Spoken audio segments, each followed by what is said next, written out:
سعودی عرب تیزی سے اپنی نئی اور جدید شناخت کی طرف بڑھ رہا ہے۔ ولی عہد شہزادہ محمد بن سلمان کی قیادت میں سعودی عرب صرف ایک تیل پیدا کرنے والی ریاست نہیں رہا، بلکہ ٹیکنالوجی، سیاحت، سرمایہ کاری اور عالمی سفارتکاری کا اہم مرکز بنتا جا رہا ہے۔ ویژن 2030 کے تحت سعودی عرب اپنی معیشت کو تیل پر انحصار سے نکال کر انفارمیشن ٹیکنالوجی، سیاحت، صنعت اور جدید کاروباری شعبوں کی طرف منتقل کر رہا ہے۔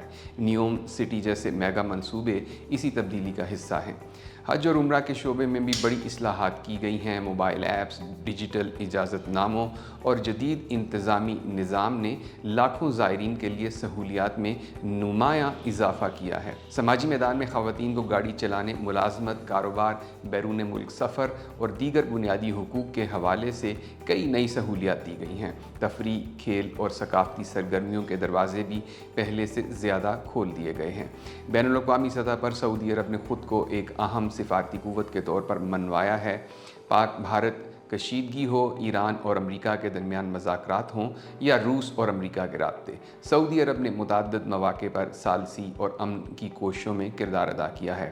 محمد بن سلمان کا مقصد ایک ایسا سعودی عرب بنانا ہے جو جدید، متنوع، معاشی طور پر مضبوط اور عالمی امن اور استحکام کے لیے فعال کردار ادا کرنے والا ملک ہو۔ یہی وجہ ہے کہ آج کا سعودی عرب ماضی کے مقابلے میں کہیں زیادہ متحرک، جدید اور عالمی اثر و رسوخ رکھنے والا ملک بن کر ابھر رہا ہے۔ مزید خبروں اور اپڈیٹس کے لیے دیکھتے رہیے BNews.pk۔